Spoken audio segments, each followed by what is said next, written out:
ভাইয়া একটু আঁটবেন।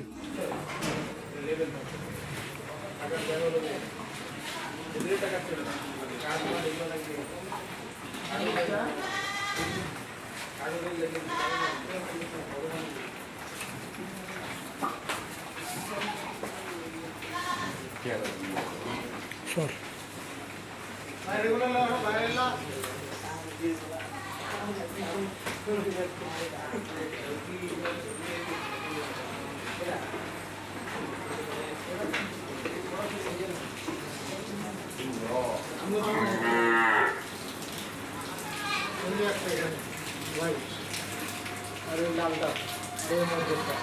আছে একটা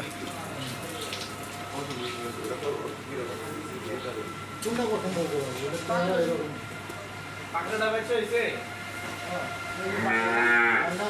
এই যে পাকড়া হ্যাঁ এটা তো মামুনি আপনাদের মামুনি মনে হইলে ছাত্রাবাড়ি ধীরে যাচ্ছে বুঝছি চিনছি মোটা টেবু ওর কপাল ভাই ও যেটা ধরে ওইটাই হয়ে যায়। হ্যাঁ এইবার একটা ও যেটা ধরে ওইটাই ফাটে। এটা এটা আমি কইছিলাম যাই ওটা হাতান